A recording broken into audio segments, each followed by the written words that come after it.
Tom নামের এক লোক গাছের সাথে একটি তরমুজ ঝুলিয়ে রেখে আরেকটি গাছে একটি দড়ি দিয়ে তার হাতের বন্দুকটি বেঁধে নেয়। সবকিছুই ছিল সাধারণভাবে সাজানো। তারপর টম ঝুলন্ত তরমুজের দিকে লক্ষ্য করে গুলি ছোড়ে এবং গুলিটি তরমুজে গিয়ে লাগে, কিন্তু লক্ষ্যটা একটু বাঁকা হয়ে যায়। টম ভাবে হয়তো বন্দুকের নিশানা ঠিক নেই, তাই টম তখন স্ক্রুড্রাইভার দিয়ে বন্দুকের সেটিং ঠিক করে নেয়। এরপর যখন টম আবার সেই তরমুজকে লক্ষ্য করে গুলি ছোড়ে তখন গুলিটি সঠিক জায়গায় গিয়ে লাগে। তারপর টম আসল গুলি লোড করে পরীক্ষা করার জন্য। টম গুলি ছোড়া মাত্রই তরমুজটি টুকরো টুকরো হয়ে যায়। টম তখন সিদ্ধান্ত নেয় এই বন্দুক দিয়ে সে বড় এক ব্যক্তিকে হত্যা করবে। তবে সমস্যা হচ্ছে টম যেই লোককে গুলি করবে সেই লোক ছিল একজন ক্লাবের পারফর্মার, যেখানে বন্দুক নেওয়া ছিল অসম্ভব। টম একটি নতুন প্ল্যান করে। টম এমন একটা জুতো বানানোর সিদ্ধান্ত নেয় যা বাহ্যিকভাবে একদম সাধারণ মনে হবে, কিন্তু ভেতরে থাকবে অনেকগুলো খণ্ড, যেগুলো একত্রিত করে সে একটি শক্তিশালী স্নাইপার রাইফেল তৈরি করতে পারবে। এইভাবে সিকিউরিটি স্ক্যানারকে ধোঁকা দেয়া যাবে। এরপর টম গুলিগুলো ফোনের মধ্যে রাখে যাতে কেউ সন্দেহ না করে। সবকিছু শেষ করে টম 10 ঘন্টা আগেই ক্লাবে পৌঁছে যায়। সিকিউরিটি চেকের সময় টম তার ফোন ট্রের ওপর রাখে। তারপর গার্ডের চোখের সামনে দিয়েই টম তার ফোন নিয়ে যায়। টম কোনো রকম সমস্যা ছাড়াই ভেতরে প্রবেশ করে। তারপর টম পেছনের দরজা খুলে ছাদে চলে যায়। ছাদে গিয়ে পাইপের নিচে নিজেকে লুকিয়ে ফেলে। ছাদ থেকে তখন টম পুরো ক্লাব পরিষ্কারভাবে দেখতে পাচ্ছিল।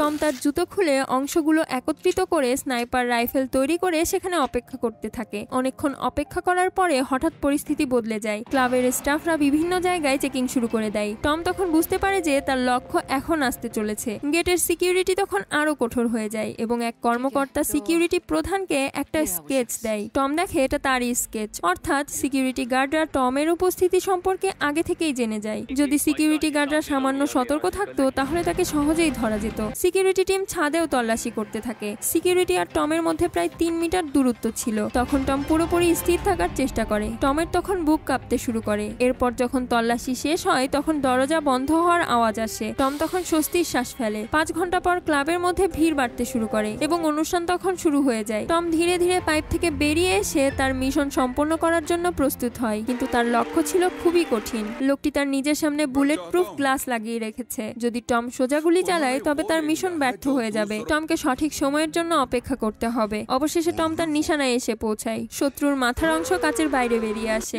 যখনই টম বন্দুকের ট্রিগারে টান দিবে ঠিক তখনই আরেক লোক হঠাৎ করে ভিতরে চলে আসে। পরের পার্টটি দেখার জন্য প্লিজ সাবস্ক্রাইব।